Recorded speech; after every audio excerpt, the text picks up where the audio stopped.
அனைவருக்கும் வணக்கம். இன்னைக்கு ஹிந்து நியூஸ் பேப்பர்ல என்ன இம்பார்ட்டன்ட் நியூஸஸ் இருக்கு அப்படிங்கிறத பார்ப்போம். முதல்ல பார்த்தீங்க அப்படின்னா, ஆப்பரேஷன் சிந்து அப்படிங்கிறத குடுத்திருக்காங்க. ஆப்பரேஷன் சிந்து அப்படிங்கிறது பார்த்தீங்கன்னா, நமக்கு ஈரான்ல இருக்கக்கூடிய இந்தியர்கள இந்தியாவுக்கு கூட்டிட்டு வர்றதுக்காக போடப்பட்ட ஆப்பரேஷன் தான் ஆப்பரேஷன் சிந்து அப்படிங்கிறது.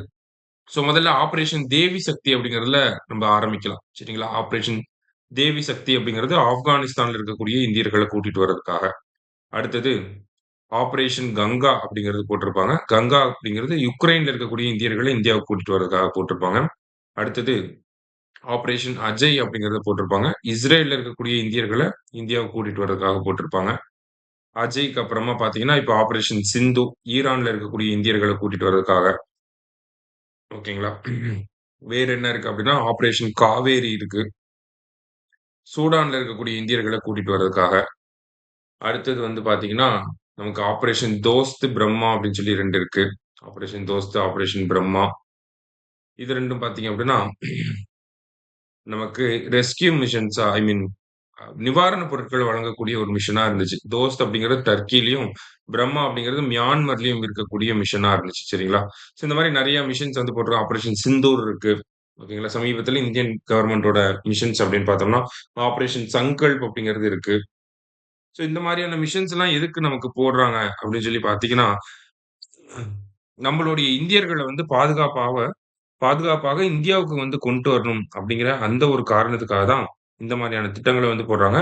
அதே மாரி கிரைசிஸ் சிச்சுவேஷன்ல இருக்கக்கூடிய இந்தியர்கள சிறப்பான முறையில ரெஸ்க்யூ பண்ணி இந்தியாவுக்கு கூட்டிட்டு வர்றது அப்படிங்கிறது இந்தியாவோட வெளியுறவுத்துறை அமைச்சகத்தோட ஒரு சாதனையாவே இருந்துட்டு வருது. ஓகேங்களா? ரொம்ப பெரிய சாதனை இது. சரிங்களா? எல்லா நாடுகளுமே புகழ்ந்து பேசக்கூடிய அளவுல இருக்கக்கூடிய ஒரு விஷயம் தான் இது. சரியா? ரைட். அடுத்ததா பார்த்தீங்க அப்படின்னா, இங்க என்னென்ன கேட்டிருக்காங்க அப்படிங்கிறத பார்ப்போம்.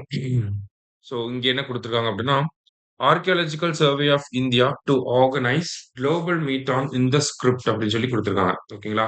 ஸோ இண்டஸ் ஸ்கிரிப்ட் அப்படிங்கிறத இன்னும் யாரும் டிசைஃபர் பண்ணவே இல்ல. ஓகேங்களா? யாருமே அந்த ஒரு எழுத்து வடிவங்கள வந்து புரிந்து கொள்ள முடியாம தான் இருக்கு. கிட்டத்தட்ட 400க்கும் மேற்பட்ட ஒரு பிக்டோகிராபிக்கல் ஸ்கிரிப்ட் தான் நம்மளோட இந்த ஸ்கிரிப்ட். அத வந்து நம்மனால இன்னும் புரிஞ்சு கொள்ள முடியாம தான் இருக்கு. அது ரிலேட்டடா ஒரு குளோபல் மீட்ட வந்து இண்டஸோட ஸ்கிரிப்ட்ட மட்டும் பேஸ் பண்ணி ஒரு குளோபல் மீட்ட வந்து யார் ஆர்கனைஸ் பண்ண போறாங்க அப்படின்னா, ஆர்க்கியாலஜிக்கல் சர்வே ஆஃப் இந்தியா வந்து ஆர்கனைஸ் பண்ண போறாங்க.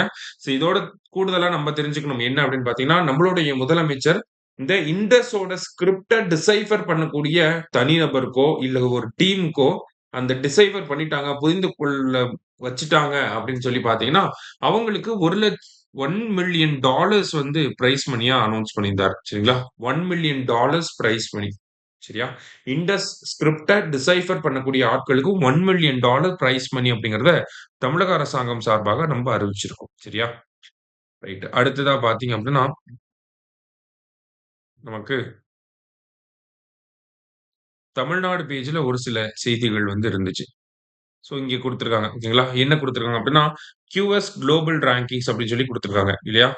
QS யுனிவர்சிட்டி ரேங்கிங்ஸ் அப்டிங்கிறது வெளியிடப்பட்டிருக்கு. 2026 ரேங்கிங்ஸ் அப்டிங்கிறது இந்த வருஷம் வெளியிடப்பட்டிருக்கு. சரியா?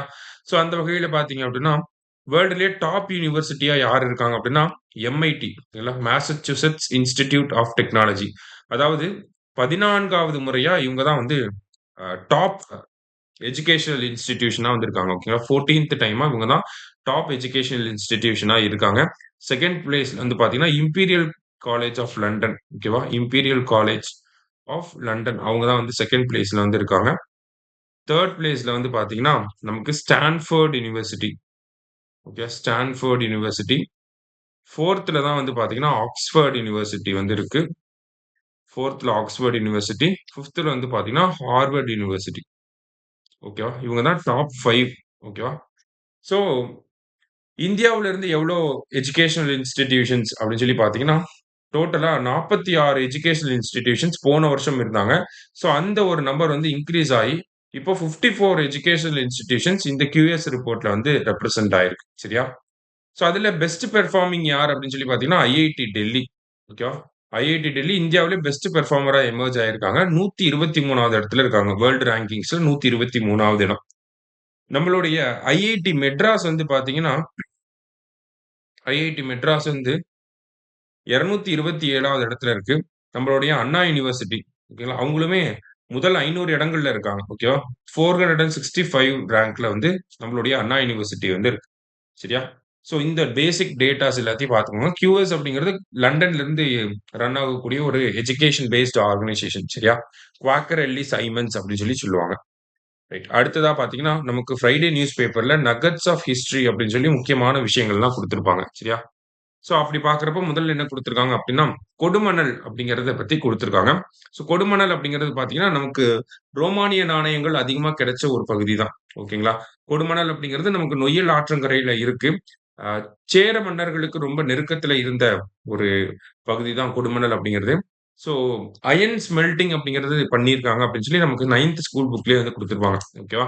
So peat making, iron production எல்லாமே வந்து இந்த கொடுமணல் பகுதியில வந்து இருந்திருக்கு. பதிற்று பத்து அப்படிங்கிற அந்த அந்த ஒரு இலக்கிய படைப்புல கொடுமணலை என்னன்னு சொல்லியிருப்பாங்க அப்படின்னா, கொடுமணம் அப்படின்னு சொல்லி சொல்லியிருப்பாங்க. இந்த கொடுமணம், கொடுமணல் அப்படிங்கிறது ஈரோடு மாவட்டம் பக்கத்துல இருக்கக்கூடியது தான் நம்மளுடைய கொடுமணல். சரியா? ஸோ நொய்யல் ஆற்றங்கரையில இருக்கு. ஈரோட்ல இருக்கு.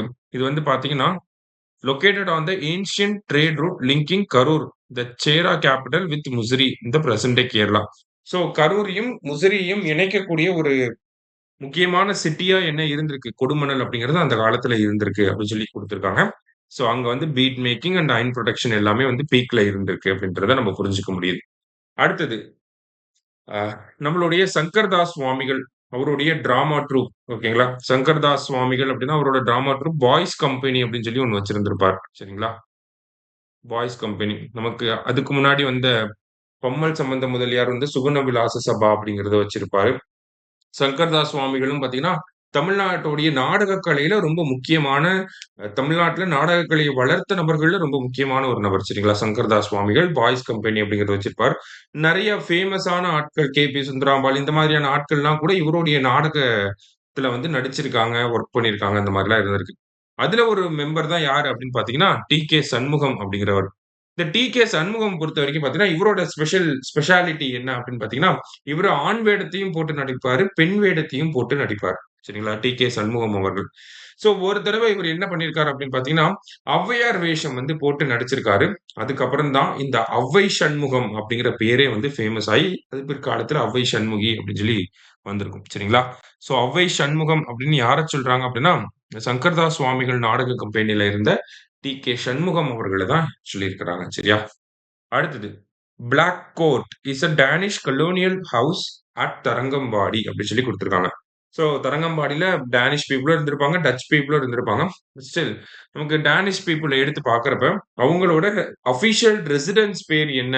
அந்த அவங்க இருந்த இடத்தோட பேர் என்ன அப்படின்னு பார்த்தீங்கன்னா, பிளாக் கோர்ட் அப்படின்னு சொல்லி வச்சிருக்காங்க. சரியா? ஸோ பிளாக் கோர்ட் யாரோடது அப்படின்னு கேட்டா, டேனிஷ் பீப்பிளோடது. எங்க இருந்துச்சு அப்படின்னா, தரங்கம்பாடியில இருந்துச்சு. இத மட்டும் தெரிஞ்சுக்கிட்டா போதும். அடுத்ததா பார்த்தீங்கன்னா, C S. Rathina Sabapathi was the brain behind Siruvani dam அப்படின்னு சொல்லி குடுத்திருக்காங்க. ஓகேங்களா? ஸோ சிறுவாணி அணை அப்படிங்கிறது நமக்கு கோயம்புத்தூர் நகரத்துக்கு வந்து தண்ணி வழங்குறதுல ரொம்ப முக்கியமான ஒரு நீர் ஆதாரமாக இருக்கிறது அந்த சிறுவாணி அணை அப்படிங்கிறது. ஸோ இந்த சிறுவாணி அணைய கட்டுறதுக்கு தமிழக அரசாங்கம், அப்போதைய அரசாங்கம் 1930கள்ல இந்த ஒரு ப்ராஜெக்ட்ட ஸ்டார்ட் பண்ணியிருப்பாங்க. ஸோ அதுக்கு ரொம்ப உதவிகரமா இருந்தது யார் அப்படின்னு பார்த்தீங்கன்னா, சி.எஸ். ரத்ன சபாபதி அவர்கள். அதனால தான் அவர் என்னன்னு சொல்றாங்க, பிரைன் பிஹைண்ட் சிறுவாணி டேம் அப்படின்னு சொல்லி சொல்றாங்க. ஓகேங்களா? ஸோ கொங்கு மக்கள் தெரிஞ்சுக்கங்க. ரைட். ஓகேவா? ஸோ இன்றைய செய்தித்தாள்ல இருந்த முக்கிய செய்திகள் எல்லாத்தையுமே பார்த்திருக்கோம். ஸோ மீண்டும் நாளை செய்தித்தாள் வாசிப்பு சந்திக்கலாம். நன்றி. சுரேஷ் IAS அகாடமி வெற்றியின் முகவரி.